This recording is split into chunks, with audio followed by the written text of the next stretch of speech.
Hi, everyone, and welcome to the AwardsWatch podcast. I am your host, editor-in-chief of AwardsWatch, Erik Anderson. This is going to be the Cannes wrap-up episode, everything we saw, the winners, and how we just felt about the festival overall. And it was an editor festival for us. So joining me are executive editor Ryan McQuade.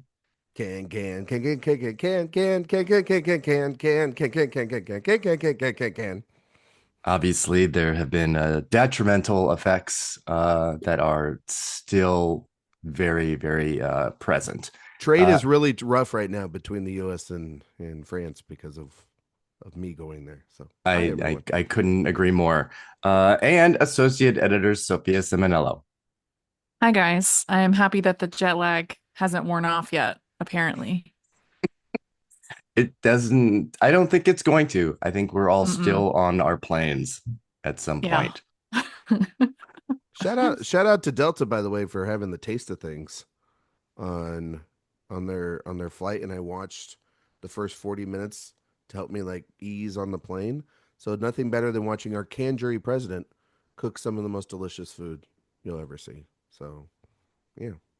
It was a really weird mixture of stuff on Delta, by the way. They've got like that, and a lot of foreign language film in all the John Wick movies, because that's the number one movie that is playing on a plane is either A Complete Unknown or John Wick or a Mission Impossible movie. So yeah, Air France had a great selection too. Yeah. Emilia Perez was on a few screens, which made me laugh. Yeah. Bingo. Also on mine. Yeah. Our Wi-Fi on our plane for the 11-hour flight back from London to San Francisco decided to stop working at 30 minutes in, which was traumatic to say the least. And so I just watched movies the entire time, not what I was expecting to do. So I went slumming and watched Marvel movies. I watched the new Captain America, Harrison Ford one, and I watched Kraven the Hunter. Wow. Which was actually kind of fun. I had a good time. What you're supposed to do on a plane. You're supposed to watch that. See, that's where I was at too. And then Queer was on there, so I watched little bits and pieces of that, which made the two guys sitting next to me really, really uncomfortable. What you watching over there, son? It wasn't, they were not like that, but they were certainly curious men who did not approve of that type of behavior. So I should have like turned the volume up, and you're not supposed to, so that's what kind of felt like you should have, but it was still fun though. Sophia, what did you watch on the plane? I mostly got this is boring, but I mostly got some work done. Did some writing. I had an entire row to myself, so I fully sprawled out and took a nap.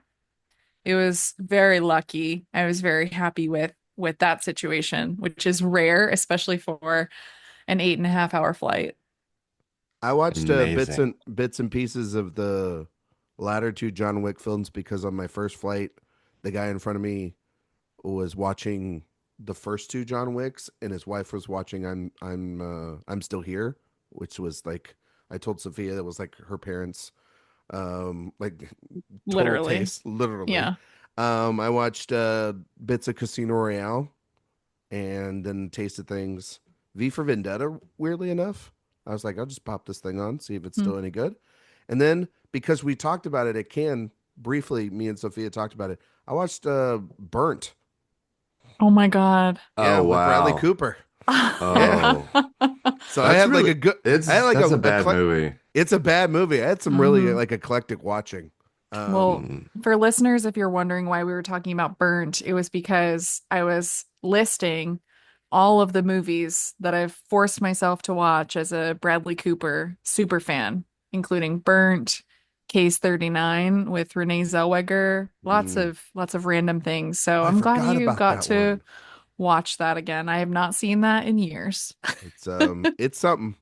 Yeah, the things that we do for those that we love, for our very important people. Yeah, same.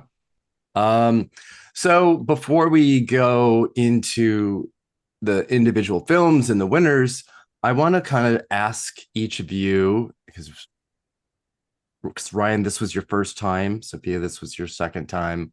This was my fourth time. And just what are how we saw the festival, both as a film festival, as a city, and based on any previous time or experience there.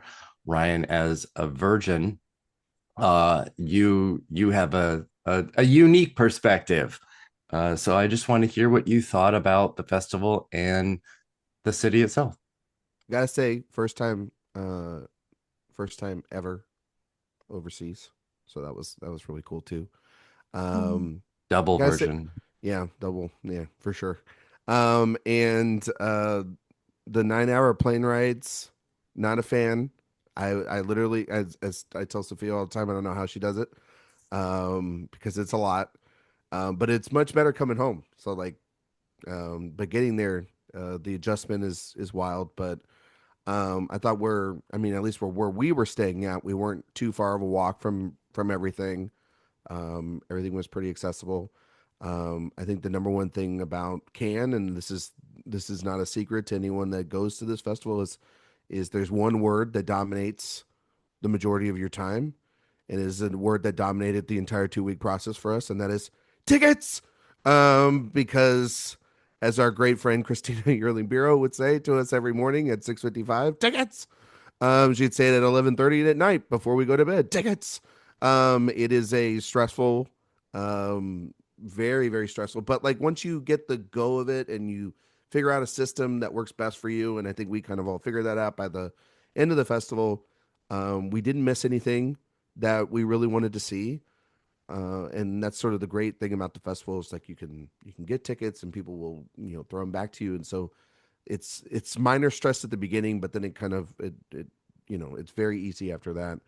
Um, first time ever going to this, I thought it was kind of overwhelming. I'm still kind of think it's like what Sophia was telling me. Like I'm gonna come home after a couple days and start thinking about like, did we just kind of do that? And I kind of already had that already, but there's I honestly think kind of looking at like there was a little bit of a preview by some people already for next year's lineup, and there's a preview, and then obviously what was last year's lineup, and I thought kind of judging this year's off of last year's a little bit, I think the movies are stronger and more interesting and diverse in terms of selection, and there was a lot of films that we'll talk about that I really liked and was still very curious about, and it was a really big year, a lot of movie stars, a lot of people, um, and but overall, I just thought it was. I mean, it's kind of not. You can't really complain about tickets or anything when you're looking at that view and you're seeing those theaters and you're seeing that you're in the south of France and you can pick up a little sandwich and a Coke Zero and go walk around and be in a really great place. And so it's a great festival, and if you get a chance to go, I highly recommend it. Maybe not my favorite festival, um, and but still a wonderful, wonderful experience. And I have to say this before we kick it over to Sophia, and I have to thank Erik, and then because this is like truly a bucket list thing. I think for all of us in general to be able to go because of the site, but really, um, don't think I would be able to do it without you, boss. And just a wonderful 2 week experience with everybody here. And I have nothing but positive things to say. So, Sophia, come with all the negatives. I'm just kidding. I hardly Um, have anything negative to say ever. So but no, I'm just very grateful to be able to go and see you a lot of cool shit. So, And Sophia, this was your second time? yeah, so this was my second time. I went for the first time in 2021, but I went for the 3 days in Cannes program, open to 18 to 28 year olds, and had just I think, perfect first Cannes experience. And because it was only 3 days, I packed my days in, and it wasn't really enough time, I think, to feel overwhelmed or like settle into the festival. I was just like, go, go, go, so excited the entire time. And I think what was different this time, and I'll also say thank you because when I went the first time, my dream was to one day go back as press. And I thought, how am I ever going to do that? I don't know. And to do it this year was just so amazing and fun. And just I feel like so lucky and weird and grateful to be able to do that. But this time, I think what's interesting about Cannes is that it's a long festival. We were there for, I was in Europe for over 2 weeks for this festival, and other festivals I go to, so we talk a lot about how long the New York Film Festival is, but I live in New York, so it's a totally different experience for me. I'm not watching films every day. I'm working during that, seeing screenings at night or on the weekends. And my other festivals I go to, Telluride is the big one. That's only a few days. That's just a long weekend. So this, I think, it requires a different level of stamina. And I think it is really an endurance test at some points, but a really fun one, of course, to just, see, and I'm not the type of person who has to see 5 movies a day when I go to a festival. I think that's just not really the way that I like to experience it, because I like to sit with the movies that I watch, really take it in, and then also really get to experience the city and where we are, because Cannes is one of the most beautiful places in the world. I mean, you're like on the Mediterranean Sea, you get to go to the beach, you can go to all of these, cute little stores and pharmacies and restaurants. And I think that's a big part of it too, and really getting to meet the people in line and really get to interact with journalists and festival goers from all over the world. So I think that's a really cool part of it too. But yeah, going for the full time, I think also as press was just a totally new experience and a really cool one. And I think while Cannes is such a glamorous affair, I didn't go to any gala screenings, so I think like that's another part of it that you don't necessarily have to do. Those can be harder to get into, but I think really enjoyed the festival nonetheless, even though I was just getting to go to press screenings and secondary screenings. And I mean, it's the coolest thing to get to see so many international films so early and get to really like be on the ground for that. So yeah, I had a great time. This was my fourth time. I went in 2010, 2013, and 2018. Before this year. And funnily enough, my favorite film in competition won the palm each time there. So I had high hopes of what this year was going to be. And it was close. It was close. We'll get into that in a little bit. Um, but yeah, my experiences were very different the 2010 2013 year. I went as a friend of the festival, which was pretty much above any press pass, and it wasn't a press pass at all, so my access was limitless, and I went to every gala, and it was a lot of fun. It was, wearing a wool suit without time to dry clean it, in 12 days definitely takes its toll. First world problems, but still, it was that was a lot. But 2018 was my press year, my first press year going at all, and it was really exciting and really fun. Uh, Very different ticketing system than the online ticketing system that is in place now, which I did not do very well with this go around. I had Correct. I got like one day where I got every like 5 things and got everything. And I was like, oh, this is so cool. And the rest was just, a matter of uh trading tickets or seeing something later or heading out to the Cineum theaters, which I actually really, really liked. Spending an entire day there. The one day that it was raining, I got to the theaters as it started raining. It was thunderstorms and craziness during the time I was there, and I got out and it was sunny. It was pretty great. Uh, I do think I had a bit of rose-colored lenses of of certain things and certain experiences. The food more than anything. Um, Yeah. Yeah. the amount of times that we tried and failed to have a really, really great tartare, because the difference between a steak tartare and a tartare de boeuf is very, very different.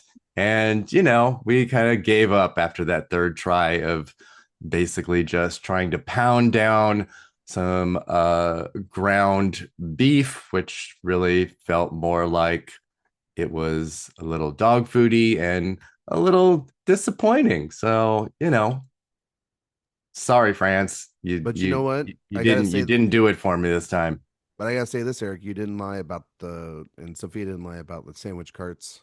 I Yeah, think they were everything like else Hmm. though is everything else was is like absolutely true. yeah. The Or pastries. the Oh my pastries Pastries are God. great. Grab a little Hmm. ham and butter baguette and on your way. on your Yep. way. It's That's the the best thing. ticket. Yeah. The Um, Majestic does a great martini. Mm-hmm. Absolutely. We were like a 15-minute walk. I got more steps in because I basically sit at home when I'm at home. So my body let me know several times that I think you're walking too much. Maybe you should stop doing that. But it was great. I loved getting my steps in. I loved uh, being able to be there with you guys and seeing also my old friends that I was there with 15 years ago. It's festivals, like any festivals, can often be the place where we see, the people that we interact with, but not in person. And that is always a wonderful element of them. But yeah, I want to talk now about the things that we really liked throughout any of the sections, through competition, UCR, directors fortnight, premieres, whatever section and whatever really stood out for you. Ryan, what were your top films that you saw? Ooh. I was starting to put together because I do an ongoing list throughout the year of my favorite films of the year, and I was adding in my can titles, and I realized that I had like five, 4.5 star films come out of this festival. Actually, one, two, three, four, five, six. Sorry, six of them, and then a bunch of 4 star films as well. I thought it was like really great. I think the first great film that I saw, Sophia and I saw the new Christian Petzel film, Mirrors Number Three, and Petzel is a guy that I've loved for many years, and I think he just comes in and makes these really small, beautiful, but then yet profound masterpieces every couple of years. And they sort of start with simple premises, and then they, by the end, expand and really just kind of knock you on your socks. And I think that he does this again with Paula Beer, who has been um, this constant collaborator over the last 4 films of his, including this one. And yeah, and he did a Q&A afterwards and was hilarious and insightful and um, just eager to talk about it. It was his first time at the festival, and he was in the director of Fortnite. Um, and he's most of his films usually go to Berlin, and yeah, kind of by some of the films that were in competition, Sophia and I were like, why the hell wasn't this just in competition? It's so good and it's so uniquely him, and it's like 90 minutes, and it's like the perfect just the perfect kind of great movie to start off the fest. um uh Lynn Ramsey's Die My Love, which I know is, some people really loved, or they were coming around on it, or they don't like it. It's very divisive. As someone that's covered Ramsey here on Director Watch, and Jay and I did her whole filmography a couple years ago, I thought it was a really great film and sort of a step up and almost a retry of We Need to Talk About Kevin, a movie I don't like.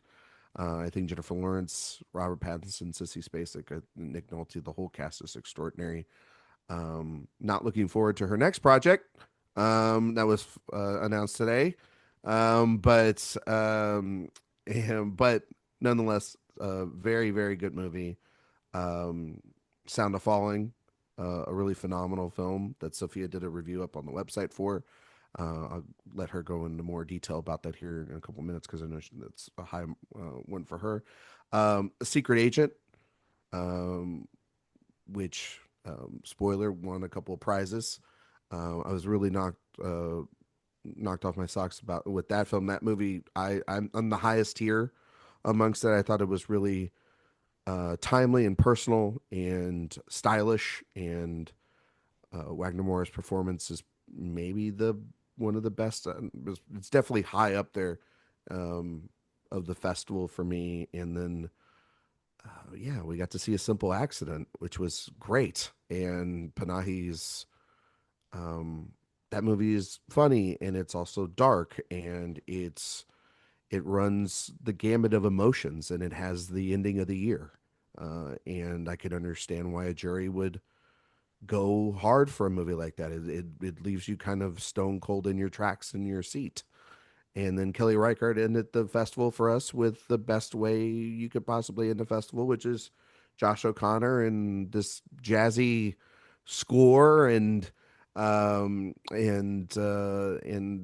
Haim and John Magaro and Gabby Hoffman and just yeah, Kelly Reichardt doing her shit, which is just great. And I know that some people didn't care for it, and it's like, well, then you don't really like Kelly Reichardt then because this is like totally her. And I've been thinking a lot about that ending as well too, and just sort of shots of. Uh, there's a moment in the film that I've been really thinking about a lot where he goes to a friend's house and the friend's not there, and the way in which he walks all the way around the gate, and how Reichardt's just so patient of a director to just follow O'Connor and follow him and the sort of lost boyness of a person trying to find themselves and escape themselves in the 1970s Vietnam War era. It's a really profound. There's a lot of great movies. Those are some of the highlights, um, along with some others that we'll talk about here in a couple minutes.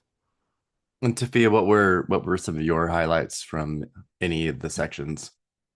Yeah, so the Mastermind and Mirrors number three were both in my top five. So those that Ryan talked about. I have a review of the Mastermind up on the site.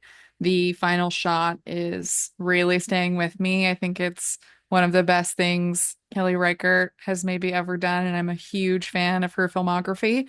And Mirrors number three, if you love Petzold films, I think I would say that actually for both of them. If you love Kelly Reichardt and you love Christian Petzold, these two films will not let you down. I think they're both playing in new territory, but also really thinking about some themes that they've explored in different ways in their previous films. So I thought those were both really exciting watches for me and kind of bookends of the festival.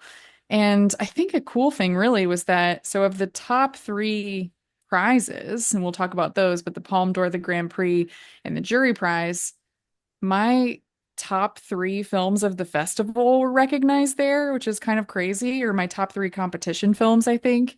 So it was just an accident, the Panahi film, that ending. Whew, wow.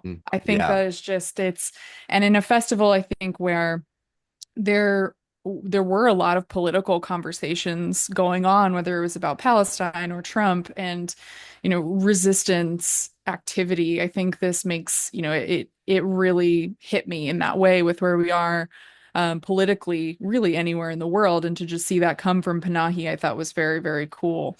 And Sound of Falling, which Ryan mentioned, that tied for one of the jury prizes, but that I think was just such a great like different experimental film. So it's from Masha Shalinsky, a German director. And I saw this on the second day of the festival. And when I saw this, I just thought, okay, we're off to a great start. This is, something that it feels brand new. I thought, a lot about a few different directors, the way I felt when I saw Ramel Ross's Nickel Boys last year and how this film plays with point of view. Thought a lot of Sofia Coppola and the Virgin Suicides and also of Jonathan Glazer, but this just feels like it's this exploration of four different generations of women who all live in the same house And the way that she tells the story, it's not chronological. It's a very different narrative structure that she's using. And I think just the way that she plays with image and sound, it really, really stuck with me in how she told this story of these girls growing up in different times, but also experiencing a lot of the same things despite history changing and moving forward. And then my favorite film of the festival was Sentimental Value. I had just an extreme emotional reaction to this. You guys were sitting with me. I was sobbing during this. I think it is just, it's one of the most beautiful films I've ever seen. And I wouldn't be surprised if nothing really tops it for me this year. And that's crazy to say because we have a film by Paul Thomas Anderson coming out, but this one just hit me right like a dagger to the heart. I think this film is my favorite thing I've seen, in a very long time. Just the way he's playing with form, it's very sophisticated, yet it's not cold, it's warm. It pulls you in and connects you to this Victorian home in Oslo that this family shares. It's another story like Sound of Falling that stretches across time and generation. And it also, I think, tells the power, a story about the power of family and generational bonds and also, grief and art and filmmaking. And I think, the performances really all around. Renate Reinsve plays this theater actress, Nora, who's offered a part in her father, Gustav, played by Stellan Skarsgård, I think brilliantly in his movie. And he wrote the role for her, but they're estranged and she turns that down. So then he offers it to this American actress, Rachel, played by Elle Fanning, who I also think, has to walk a crazy tightrope in this movie and does it really beautifully. And I think the writing of that character is really smart. And also the actress who plays Nora's sister, I thought was wonderful. And there's a scene between the two sisters that is one of my favorites, really, that it went right to the pantheon of great scenes for me. So I can't speak highly enough of that film, but yeah, overall, just very, very happy with the films that I saw. And then there were some fun ones too, like in the middle of the pack that you might talk about, Erik, too, that you liked. But yeah, overall, like I thought it was just a really impressive lineup of films this year. Yeah, I think something that I noticed, and obviously I did not see all competition films. I didn't see everything, but a lot of times people will talk about festival movies and in the context of them being kind of remote or cold or feeling like a festival movie, and loving to use the words, accessible and inaccessible. And I think, at least from the majority of the things that we saw, like you said, they were warm. They invited you in, whether it was Sentimental Value or Sound of Falling, which are really intellectual films, but not at the sake of foregoing the emotional element of them. So I found that really, really rewarding this year with the multiple sections and lineups of things that we saw. I think Sentimental was my favorite of the festival. I would have loved for it to win, and then I could have four palms as my top film. But it was just an accident. Is an incredible, stellar work, and it does have the best ending of the year, and it does have a sense of humor. And for somebody who has been prosecuted and tortured to the level that Panahi has been, to still have a bit of a sense of humor, to be able to stand on the outside and make a film that's a commentary on that treatment and do it in a way that doesn't feel, I don't know, like a martyr or anything like that. It's just smart and funny and moving, and it's a great film and a great winner. Outside of that, I think the UCR section was extraordinary It was a this great year year. for the UCR. Lots of first time director actors making their splashy debuts here. Kristen Stewart, Harris Dickinson, Scarlett Johansson, and I definitely went to Harris Dickinson's Urchin as a fantastic debut. Um, it's really uncomplicated. It feels like something that would have been made in the 90s, which I kind of like. It's totally complimentary.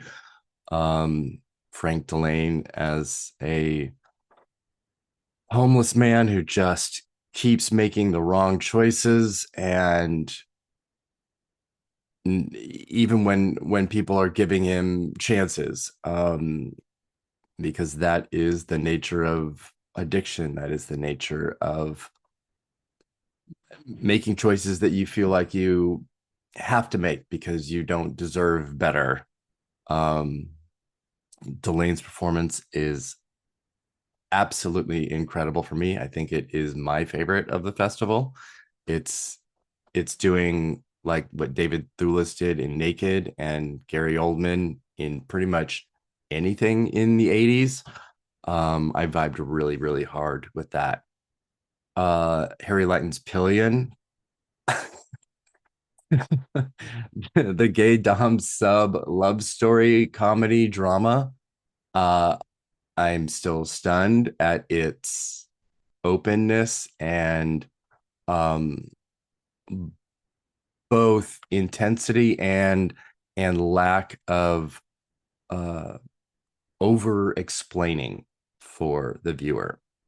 Um, it just sort of lets us be uh, Harry Melling kind of for the most part, and being introduced to uh, that subculture. And it was also extremely funny throughout most of the runtime. I loved it. I can't wait for uh, it to come stateside and people to be able to see it.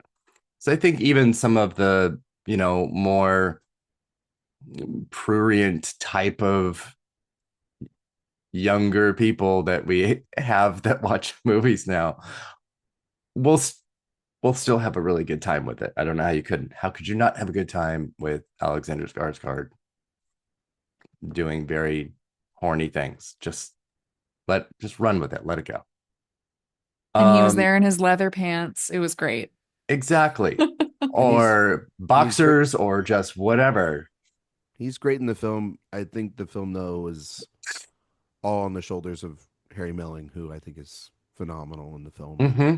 it's a Hmm. great like introduction to this world. It's not like it's not the um I think it starts off and it has great pace to it from the get go. And I was listening Yeah. to somebody talk about it, like it really doesn't have a lot of like fat on it. It's like just very purposeful, and the movie moves, and Yep. you kind of jump right into it, and it doesn't kind of hold your hand, but yet it also is sort of introductory into this world. Um and it's very funny, and uh, very sexy, but then also trying to subvert the idea of this kind of world as well too. And yeah, it was a very big surprise, and I really really enjoyed it as well. Yeah. I loved Nouvelle Vague, Richard Linklater's behind the scenes of Breathless. I think it's the best cast film of the year. It totally blew me away. I The can't wait movie to I went watch that in again. was very nervous about, like Mm-hmm. Linklater in the casting and everything, and yet he's back on a roll where he's Yeah. making There isn't really great a smart decision. misstep in it. I No, think it's it's it's a movie frisky that's and gonna fun and light. it'll do really well later in the year, I think, as more people get to see it. And Mm-hmm. it's another what you were sort of talking about, Eric. It's like the very uh warm film, and it's got, obviously it's love for that time period and that film on its shoulder. But Linklater, he's someone with Slacker that knows the importance of this sort of innovative film, and his history in it, and this movie's history, and he's been trying to make it for 10 years. And it's honestly one of the biggest surprises of the festival, and how great and engaging and fun it is. And Zoe Deutsch, his performance in it is that was the one I think we were all kind of like, is this gonna work? And she's really great in it. But the lead of the film, what's his Guillaume Marbeck, who plays he is Godard. he's He's incredible, fantastic. absolutely incredible Uncanny. performance. Yeah. Yeah, Mhm. Yeah. just Yeah. phenomenal stuff. Yeah. I also really, really, really liked Eddington. I know I was on the outside of a lot of people. I thought it was funny and mean, and nobody really kind of comes out unscathed from this COVID era small town them versus us. I thought it was really funny, and torturing Joaquin Phoenix will always be something that I enjoy watching. So it really worked for me. So did The History of Sound, which I know also for a lot of people was really, really low on their list.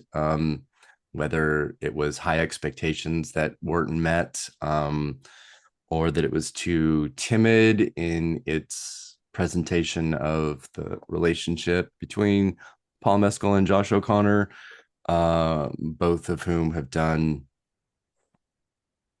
gay films with a lot of sexuality in them. I really loved it. I I thought the reserved and timid nature of it spoke to David and Lionel really, really well.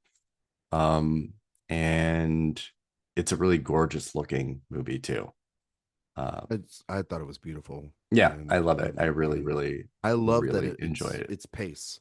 Like I know that a Mhm. lot of people sort of hammer at that about it, and I was like, no, I actually think it's kind of perfect, given the fact that it is about folk songs and in the era and everything. I just kind of thought that this was the right pacing for it, and I thought Paul and Mescal, and I thought that Josh O'Connor, I thought they were perfect.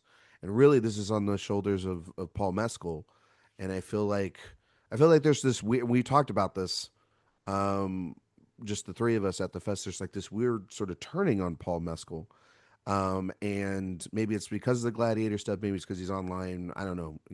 People pick and choose when somebody's been around too long on cinema, and how much they've had enough of, and other people like, I'll see him in anything. So it's really weird, but um, I think he's delivering some really beautiful work here, and um, that's another ending too, where it completely um maybe it's predictable, but and you see it coming a mile away, and yet was very effective and moved me, and so I thought was quite beautiful. So yeah, I don't understand it, but it also too, it seems like there's got to, the American films, or the English language films rather, they were sort of dinged a little bit more so. I think Very much. I think Hmm. Eddington was a perfect example of like, I don't, I'm sort of in the middle on it.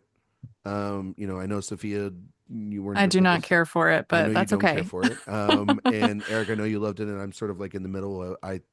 I kind of admire that Ari Aster is out there, like, but speaking on this, because I think a lot of directors are not wanting to make political statements, especially American filmmakers. We're getting a lot of from political discussions from international filmmakers, and I don't think that he fully sticks the landing, but I think there's a lot of meat inside there that's very interesting, and I think Phoenix has found his next great collaborator in Aster, because I think what he's done in Bo and this is some of his best work over the last couple of years. And I wish there was more Austin Butler, and this is going to be weird for us to say, but I wish there was like more with Emma Stone and some of these supporting characters as well. But it's a really fascinating sort of rich world, and it kind of the problem with it is that every day there's a headline that undermines it, because like there are more and more stupid shit that happens in our world, that the absurdity of this world that he's created gets lessened a little bit, but that's not his fault. That's just the world we live in. But it's if you're gonna probably take your last blank check for May 24 for a while, um, at least try to go out and do something with it and say something with it. And but I thought, Eric, your review up on the site um, was really great, and that opening paragraph of really sort of introducing the audience into what this world is and that feeling, I think, of getting us back into the feeling of a COVID era setting, Western political commentary, dark comedy. Um, you get that right from the opening jump. And so yeah, I thought that it's a more interesting film to talk about than probably to watch because it is a long one. But yeah, I thought it was It was quite funny it's something. watching a 2020 COVID era film and then being locked in these movie theaters with more coughing, sneezing, and bodily noises No airflow. than I have ever heard in any festival It was since rough. Yeah. Yeah. COVID started. It was alarming because it wasn't like little stifled coughs. It was full on, like, I need an EKG. Like, And at the quietest moments of the films, always. Yeah, it was always just, just like it yeah, gets like really quiet a minute. Yeah, and it's just like just could not help what is happening themselves. here? Yeah, it was alarming. It was a lot. And yeah, that's kind of what was like my whole concept of that movie and thinking about it is that we are in a place now where a cough really is triggering, and Yeah. we turn around and it's like, what does it mean? Hmm. So that is kind of where we are. And festivals um can end up being very super spreadery kind of events. Mhm. And yeah, so it was the coffeeest festival I've ever been to. It's too much. Let's talk about the winners. We have already mentioned that It Was Just an Accident was the Palme d'Or winner. Makes perfect sense. Juliette Binoche being a nice supporter, died in the wool. Um, Sentimental Value, Grand Prix, the second place essentially. There was a dual win for the jury prize, which was Surat, a favorite of the festival by many, not not by me, not Not by by not I by don't me. think any of Nope. us Nope. here. Nope. I didn't see Um, it, so it's on my list though for when it comes inevitably to New York Film Festival. So Yep. I'm excited to experience it. it definitely will, and you can, and it's a lot. Uh, It's something. but that was shared with Sound of Falling, so that was a wonderful uh, win. And like you Good said, hair on looking the director of Surat, by the way. It's like really long and no, yeah. it's greasy and gross. He looks Okay. like a vampire. And there you go. So He's that's a probably gonna no. be in the Lynn Ramsey movie, The It's Desperate Miller. that is a pass. That's a pass for me. Okay. Kleber Mendoza Filo was the best director winner for The Secret Agent. Yeah. And Wagner Mora, best actor. That movie actually did really well. It also won the Popresky Prize. Um, and best actress was Nadia Maliti for The Little Sister. I did not see it, so I will make sure and catch that. I hear she's little. Next, it was also the Queer Palm winner.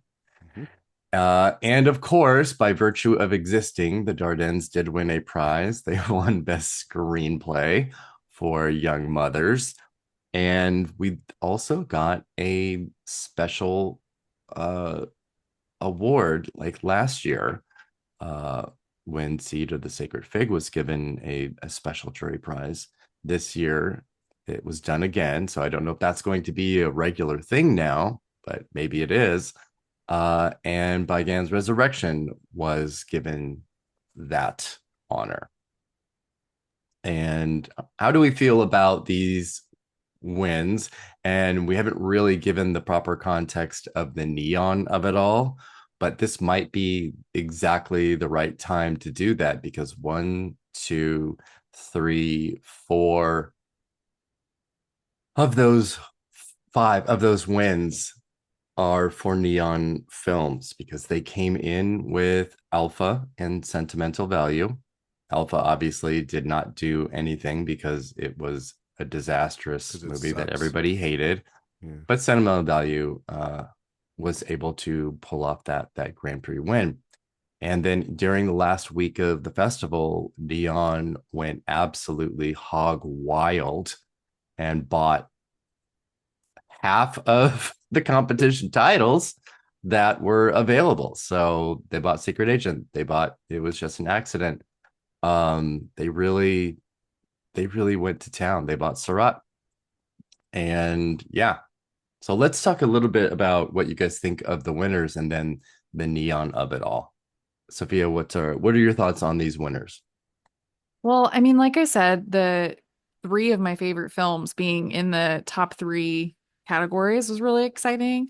I'm not as high on The Secret Agent, but I did think it was really well directed. I would have gone with a different actor winner. I would have given it to Stellan Skarsgård for sentimental value there. I really, really love that performance.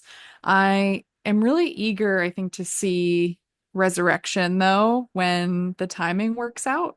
So I love that they gave a special prize to that one, I think, because that had a very polarizing response on Letterboxd. I was seeing a lot of 1 stars, lots of 5 stars. So whenever that happens, that makes me really curious to see a movie. I think a surprise was that I think, coming into the festival, we thought Jennifer Lawrence would win actress potentially for Die My Love, but juries are juries and sometimes they just do what they want to do. It's, it's a small group of people making that decision and sometimes they will go for an actress who or an actor who isn't as well known when they're giving out these prizes. And I think that's definitely, what happened here in Actress. I did not see this movie, so I can't comment on her performance, but I'm excited to see it. And then I'll also just say the Uncertain Regard winner, The Mysterious Gaze of the Flamingo. I really liked that one. So I'm happy that that got recognized too. But overall, I think it's a good group of winners for sure. Yeah, the UCR winners are fantastic. Frank Delane, Harry Lighton, Hmm. perfect. That worked out really well for me. Ryan, what did you think of the winners overall? Any that you want to pull from Camera Door, which was has a Um, really cool winner too. yeah, no, for sure. Denzel's honorary palm, surprise honorary Well, Oh palm. yeah. surprise, in Mm-hmm. quotations. Mm-hmm. Well, I do want to say that like that was so great um, to see that. I mean, it's very tough for Denzel to get any honors internationally, as we all know. And he like literally came in for a day, and to see that, and to also be in for that movie, which is I didn't get to mention, but truly a really great film from Spike, and a great interpretation of Kurosawa's classic, and done in the only way Spike can do a movie like that, for better and sometimes for worse. But Denzel's phenomenal in it, and like he always is. And to get that award, from Terry and everybody at the Cannes Film Festival, but to have Spike there also helping present that as well too. His greatest collaborator is pretty special. Um, the jury, the special on award that was given by Gann in Resurrection, was a personal choice by Juliette Binoche as well. In this sort of 5 act uh, ode to cinema through all of Hong Kong Chinese cinema, done in these various different long take, styles and everything. It sounds like an absolute feast and beast of a movie, to consume. Not at 8:30 or 10 o'clock at night. That's an afternoon special if there ever was one. And but I'm the highest on the Secret Agent. I really do think that this is a movie that um, will do well, and I think Neon will take care of it. I think it has a wonderful performance. It has very stylized direction. It has a political theme to it, and the movie moves. And it's maybe for some a little too long, but I do think that once you get it to a festival and other festivals like Telluride or Toronto or even New York.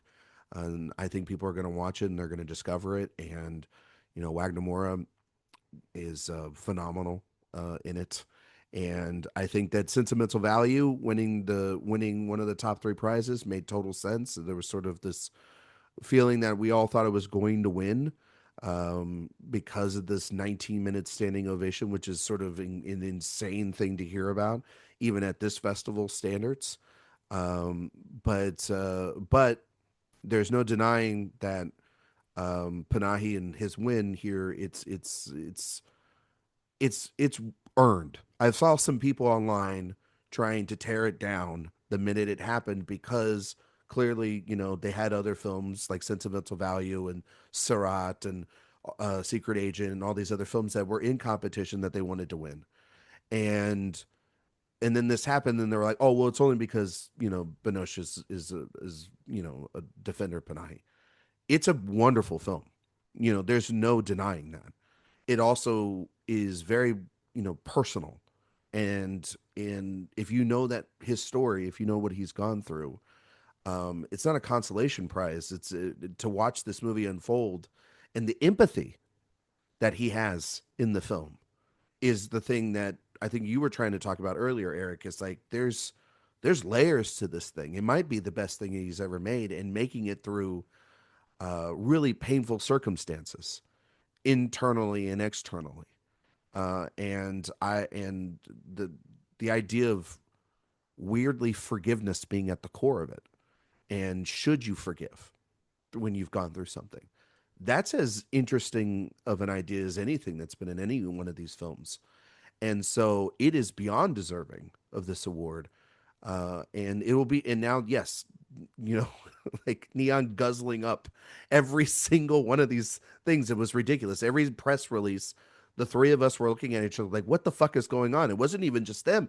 Yeah, Mubi as well, too, who bought up the international rights for a lot of these, have some of these US, like they have a history of sound, and they have the Mastermind, and they have the international rights to Sentimental Value. So like Die they My Love, that Die My big Love as well too, announcement. Mm-hmm. Hmm. And Sound of Falling. and Sound of Falling. So they were all like both of those two, and I think it really is telling that these two smaller places wanted to buy a lot of these films. And clearly, movies more newer into this. We saw what they did with some of their smaller films, but obviously the substance. And we'll see how they navigate now with multiple films that they have to deal with. They just had $1 billion evaluation. Neon. It'll be very interesting to see how they play with these films, because they could easily have 3 or 4 films in the international feature. They have a bona fide contender in Sentimental Value on their hands. But there is something about having a film like The Secret Agent, coming off of a year where we just saw The Passion from Brazil for I'm Still Here, and the passion online was still strong. It's not going to go away. And especially for a movie that's very political about everything that's gone on in their past and currently as well too. So and then you have the Panahi film, which is the Palme d'Or winner, which is Palme d'Or winners have done very well over the last couple of years once they've made it out here, and people will want to see that at festivals and have those conversations. So I thought the winners were great. Thank God it wasn't Surat winning the Palm. That would have Close though. It was very close, and it was making me very nervous. But I understand that its popularity and sort of its that people really loved it and responded to it. It just did not work for me or Eric at all. We were at that screening just kind of rolling our eyes with every sort of gigantic reveal in that film. But overall, I think that I think the jury, which was a very interestingly constructed jury, led by Binoche, I think they did a fantastic job. And I don't have a problem with any of these winners, to be honest. And then in the other, the UCRs, and I thought that was actually a really great spreading of the wealth. It was really, I got to say one thing, and then I'll kick it over to you, Eric. Last is that the stand culture really had a struggling day. The K-Stews and the Jennifer Lawrence fandoms out there online, they were really struggling, and it's not always just about the fandoms. Like it's about like what you have to be there. Like when you make predictions about this, it can't just be, oh, let's throw all the American people in here, or the high profile names. Or You actually have, just English language, or just English films. You have to be able to know. And so like because no English language film won no, this year. and no, and I mean like to see like big publications not have a movie like Surat, which you and we didn't like, but clearly knew the passion was there. Mm-hmm. Like to not know that, I mean, it just proves that you don't know what you're doing. So you have to be able to be there at this festival, read through the tea leaves, see some of these films, but you don't have to see all of them to understand that there's passion behind things. And so it was a really good list of winners through and through. I wasn't surprised by any of it. Yeah, I mean, the thing to me that struck me most of all the neon movie buy-ups was that that's a Netflix move, and they were quiet, they were silent, they haven't bought anything. There's obviously still time, but they came here in hopes of picking up an international film or something like that they could run for the season, because they'll never be able to have anything in competition because they aren't going to agree to Eric, the theatrical release requirement that the festival has. Eric, I actually have breaking news Uh-huh. on this podcast. Per deadline, Netflix has bought Richard Linklater's breathless homage and love letter to Cinema Oh, Nouvelle See, in a okay. record that's what I thought. in a record domestic deal for a French language movie. I will read more, but you can keep going and kind of talk about that because it does feel like that was the right move for them. It does, because there were only two movies that Netflix was interested in per my conversations, and that was Nouveau Vague and Left-Handed Girl. So them picking up the Linklater is exactly what I thought would happen. They paid Um, $4 million for it. it didn't win anything, so that is a fair price. Yes. I'm really glad for that. I think it was going to be so much fun to have these French actors on a Netflix press tour. I cannot wait for that. This is exactly what I thought was going to happen. So Yeah. It is a I record can't be domestic mad. outlay for a French language movie.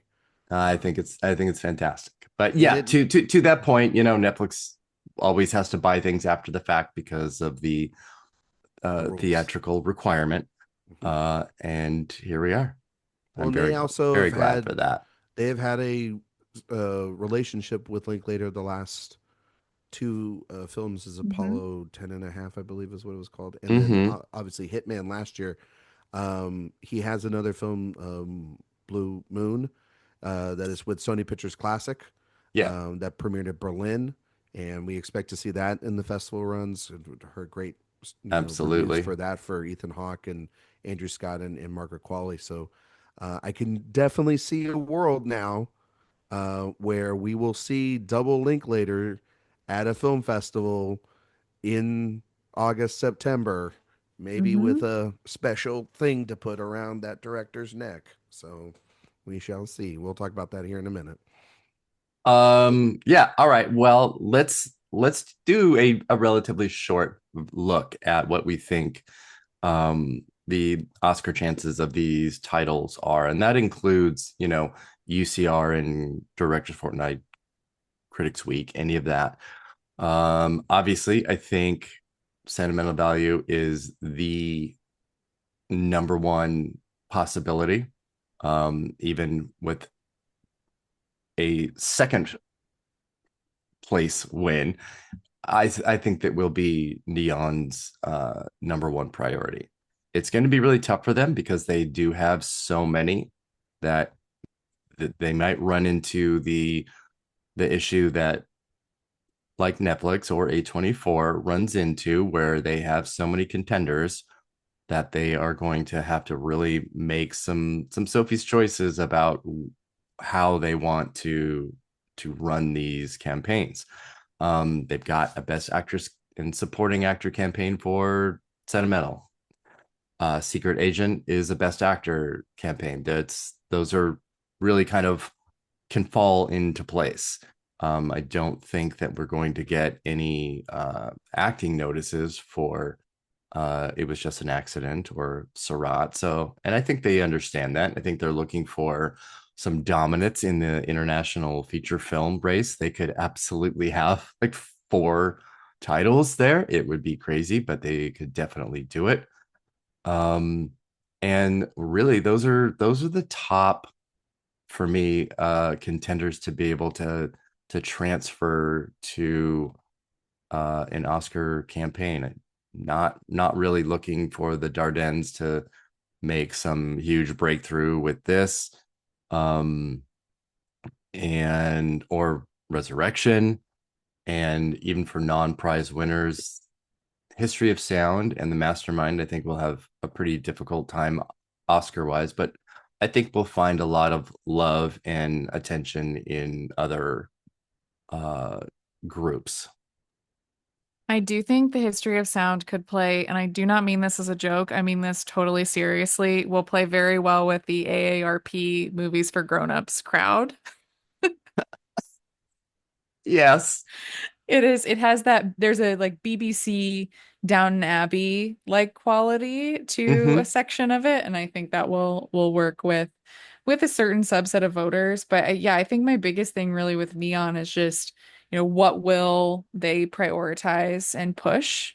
And, thinking of last year with what they did with Honora, that was, I think, just so incredible. But then they also had The Seed of the Sacred Fig. And that, I think, at the beginning of the season, we thought had potential to break into quite a few categories, possibly, but that just ended up getting into international feature. I think Yeah. this year, though, they have, a really strong case for a number of these films, but I think Sentimental will be their big play. I think that's really going to hit with voters. It is just one of those tug at your heartstrings type movies. And I think with The Worst Person in the World, Trier has really been, I think, building up his resume and goodwill. And I think we'll see that come to fruition come Oscar time. The other interesting thing I think is Jennifer Lawrence, and I brought her up earlier, but the possibility for her to get into actress for Die My Love, I think it's really kind of a lone nomination or bust situation, but it is one of those performances that I do think actors will really like. She's doing so much in it, and it's a really, bold, fearless performance. And I think it will, have a lot of supporters as the season goes on, but I don't think will have, anything else from that movie coming along with her. Yeah, I tend to agree for the most part with Sophia. I think that Sentimental Value going into the season will be the big player for Neon. The reactions to it from people that love the worst person in the world have sort of continued on to this, and I'm not as high on it as everyone is, but I can obviously see that this is a movie that is connecting with people. And it is interesting though that this is Neon's will be their big player, but it was not the winner. It was not the Palm winner. Mhm. That is a simple accident, and I don't think you can ignore that as well, and ignore that could be a director play, that could be international feature, that could be screenplay. Those are definitely on the table. I think the one that when I watched it, I said this to Sophia. I said, I think The Secret Agent will play extremely well with voters. That is a movie that's very stylized, and per the director branch, that's a movie that they could eat up with, a spoon.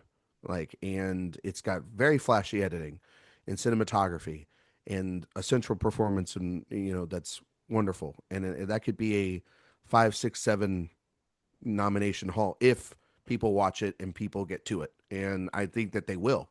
And If they cut like 20 minutes out of it, even better. maybe so. But if they added more, I wouldn't be a problem with it either.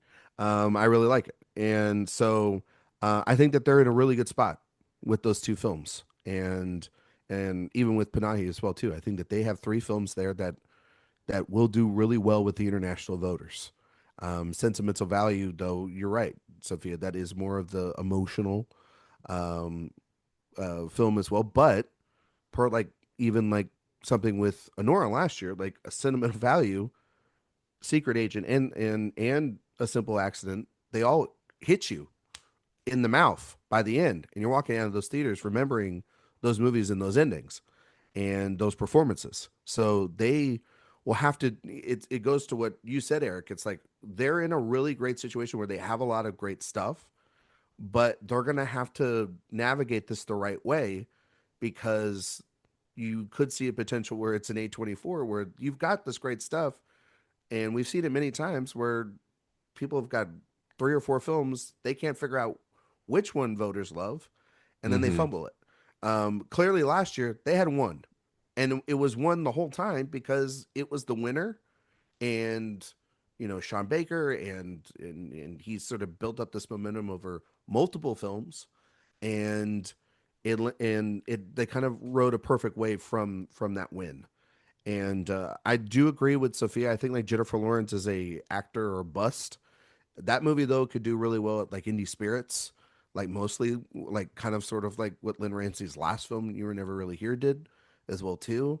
Um, there's not a lot of really other. I mean, the other film I thought about was New Wave Mm-hmm. because that is such a easy breezy AARP The look of older. it too. I The mean, look of it's it, gorgeous. it's It really is gorgeous stunning. cinematography. Mhm. People love Linklater when he's making something that's, I hate using that word. Eric knows I hate using this word too, but accessible and entertaining. It's a very funny movie. I Very think funny. it gives a chance though too for younger members of the Academy to, maybe do some double features or some double bills with Breathless and have some of those conversations and do retrospectives over Linklater's career. A director that a lot of people love and would love to award a second bite of the apple. Since like this would be the closest thing probably since Boyhood that he's had anywhere of a chance in the awards race. So that would, and now it's with Netflix, and Yeah, Netflix, I you expect know, the Egyptian to be doing some Mhm. related exactly, retrospectives this fall. exactly, Yeah. and we haven't seen Frankenstein, and we haven't seen Joe Kelly, and we haven't seen what's their other film that they have? They have something else too. The Ballad Uh, of the Small the Player, yeah, the a Edward small player, the The Burger Knives film, Out. yeah, and They Knives have a and Out. So lot we coming. we Yeah. don't yeah, know. I mean, they have a lot coming, but per the last time they sort of did all that, a couple of years ago when they had a Knives Out film, they had all these other films, they had Bardo and all this stuff. It was the international film that carried them over with All Quiet on the Western Front, a film that filmmakers and people loved, and well, it and that just got happened really this well. season too with Amelia Perez. Exactly. So So, there you go. So, and I um, think that's why they came looking for that international player that was going to be, able to post some really big numbers. And that did not happen here. So they're going to likely have to, just it's under 2 hours, go which with is what great. they have, or maybe pick something up from Venice. I don't know.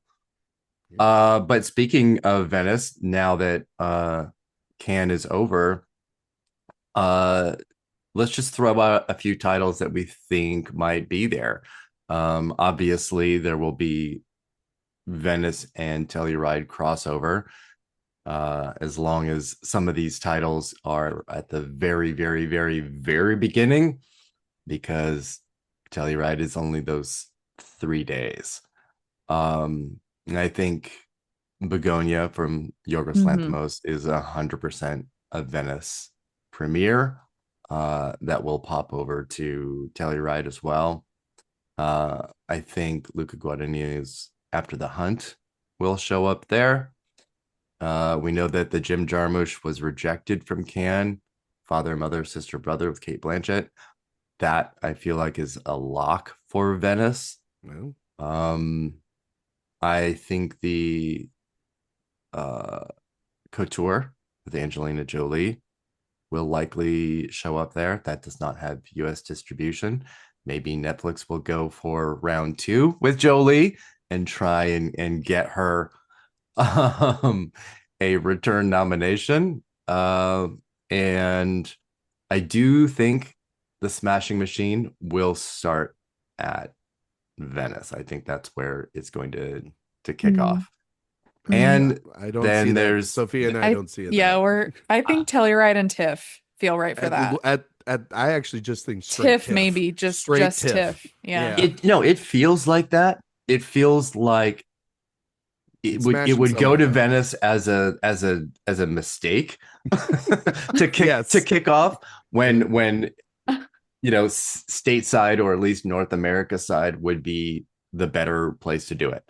And then there's the case of Hamnet and where that's going to go, because I know most Come on people now. feel that it will be a Venice premiere. Um, I still think it's going to be Telluride as the first stop. I think so too. It Yeah. feels like Telluride, I think. Yeah. Yeah. She's Yeah. such a friend of the festival there, and that's where Nomadland had its small little, premiere outside in the cars and everything. So, and she's like done a lot of Q&As over the last couple of years, at Telluride. It'll be there. It'll at least be there. Maybe it does go to Venice and pop over to Telluride, but it will be at Telluride. I have a strong feeling about that. Yeah, I think that's inevitable. Sophia, do you have? I think the big question I have is just, will One Battle After Another go to Venice, or will it skip film festivals altogether? I'm inclined to believe it's just going to skip festivals. That's just kind of where my head is now, but I could see Venice if it goes anywhere. And then the others, I would say that I'm just curious about the Greg Araki film, I Want Your Sex. I want to know where that is. That feels like Venice, not Telluride. I can't imagine that going to Telluride. Maybe Venice and TIFF even. That's a New York film. It's a I could see it going to New York too. I'm also just curious about A Big, Bold, Beautiful Journey, the Kogonada film that was delayed, where that could end up. That And seems then like Venice. the other one is, which I think will definitely be a Telluride, and that is a film called Bucking Fastard by Werner Herzog. I think with his relationship with the festival, that will probably have a slot there. Sophia, do you think it'll premiere in the Herzog Theater? I mean, it should, obviously, right? I think it should. That'll be our patron screening. That'll be the real. patron screening. From Piece by Piece to Bucking Fastard. There you go. Jesus Lord. Well, was Piece by Piece Focus? Yes. Yeah. So Hamnet might be your Patreon screening, because back to back years. Hamnet is so Telluride. I can't get out of my head. It's back to back Focus because they had the bike riders. Yeah. There is no other there's no other festival that Focus is more prominent, more aligned with than Telluride. So, and one more on that point, Anemone, the Ronan Day Lewis film. I need it to be there, starring my king and father, Daniel Day-Lewis.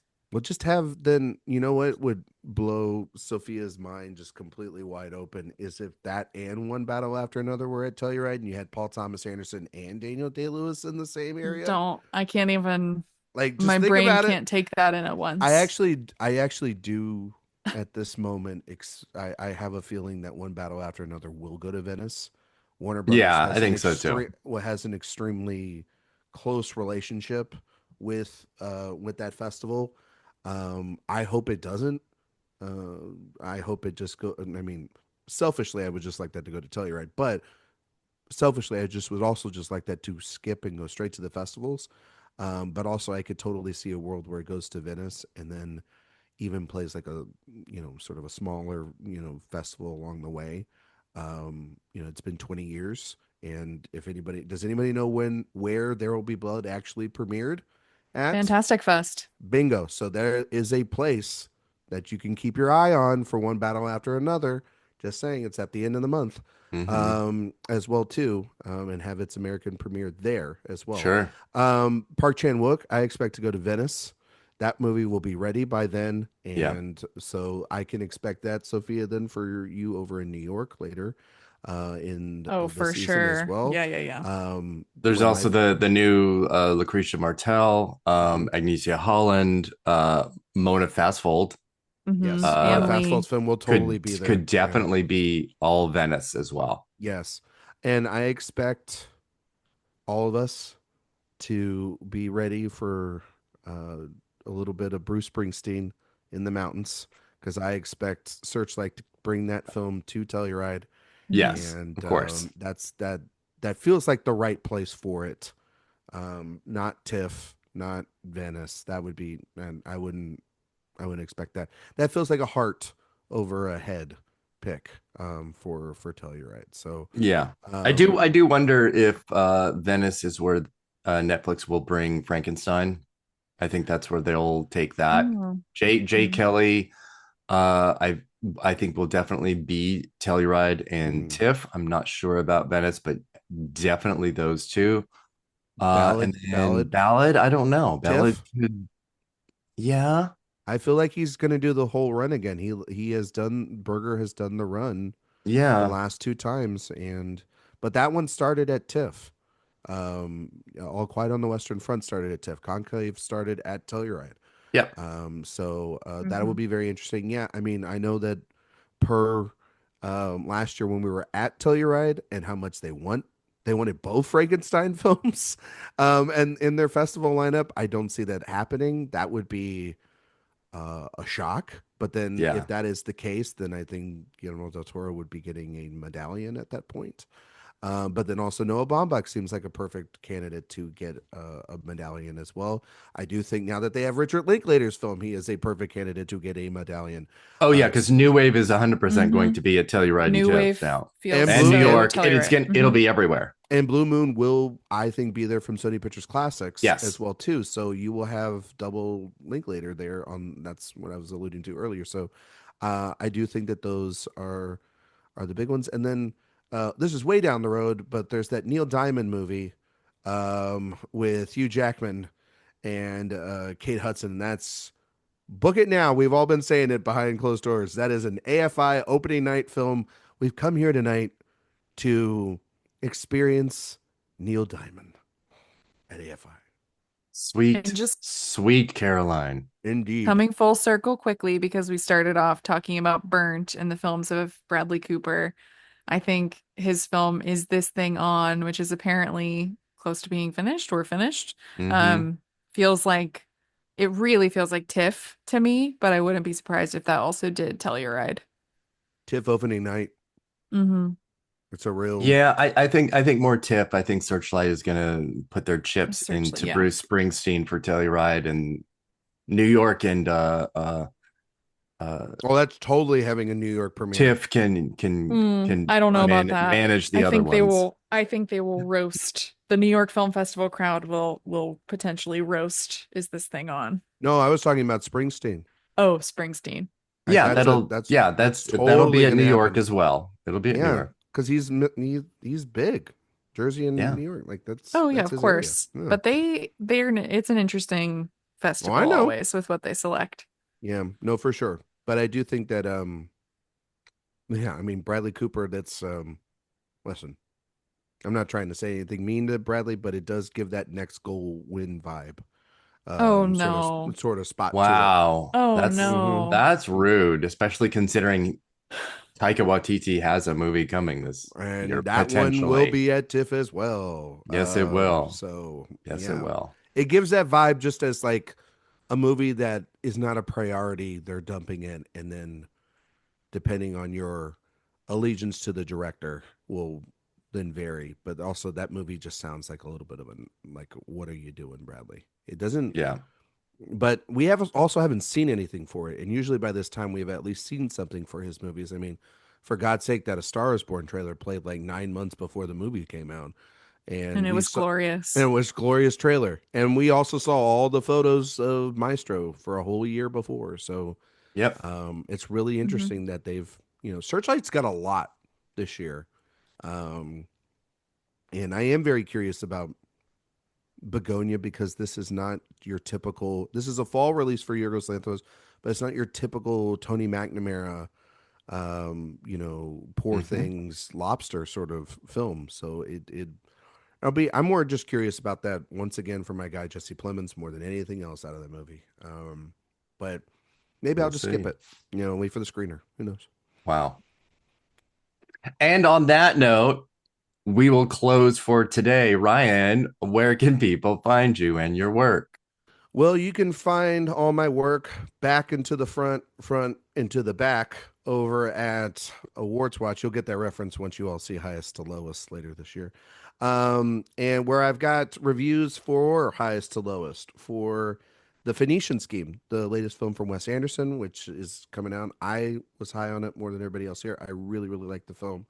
And then I have a review of Die My Love, and and then I've got like a bunch of capsule reviews as well, and I have a Mission Impossible ranking piece because Mission Impossible came out and made a crap ton of money as well as Lilo and Stitch, and we Eric and I saw it together, and I've never seen Eric more angry at a movie than It watching that fucking one. sucks. So yeah, all this stuff, awardswatch.com. Go check it out. And Sophia, where can people find you and your work? Yeah, you can find me on Letterboxd, Blue Sky. I mean, I still have an active Twitter account, but I don't really use it. Sophia_Sim. And you can find my work at AwardsWatch. I reviewed Sound of Falling, The Mastermind, and Sentimental Value out of Cannes. I have some more capsules coming, and then we're really going high to low here, bringing that reference back because I'll also have a review of And Just Like That, season 3 coming this week. By the way, I forgot to mention two things. One, I have a review of Alpha on the website as well too. One of the worst films that we all saw at the festival. Julia Duker, no. And then Director Watch, new episode this week, wrapping up Lord of the Rings, uh, Return of the King episode with our good collaborator and friend here at Awards Watch, Griffin Schiller. Yes. You can find me at awardswatch.com. Awards Watch in all socials except for Twitter, which is awards_watch. I am also watching And Just Like That right now, and watching, suffering through it, however you want to phrase it. I got to know all the details off. Oh my God, the hat that she wears in episode 2. Oh boy. If you can even call it a hat. I don't know what you would call it. Anyway, yes, something to look forward to though. But yeah, what are we talking about next week? What's I don't even know what's on the calendar. What's next week's episode, since that's like your show? Well, next week we are doing something that we annually do here at Awards Watch. We are doing a big old ranking episode, tier episode, and there will be tears. There will be tears. And there will be tears from our eyes as we have to do this 2-week endeavor of what 2 years ago we did Best Picture, then we did Best Director last year. This year we are doing Best Actress. Yes. And so over the next 2 weeks, you will hear 2 parts. We are going to do it sort of like very out of order, so that you never know what the next actress is going to be. We're not doing it just in straight order, but half next week and then the following week. And if we have any reviews or updates or anything from there, we'll let you know. But we have a very special guest that'll be joining us on that episode, on both of those episodes. So stay tuned for when that comes next week. Yes. And with regards to those podcasts, we always love feedback and nice things or mean things, whatever. You can say anything you want. We have our we have our fans on the YouTubes and fan. Yes. Sure. Give us more. We love it. But yes, thank you everybody for listening, and we'll see you next time.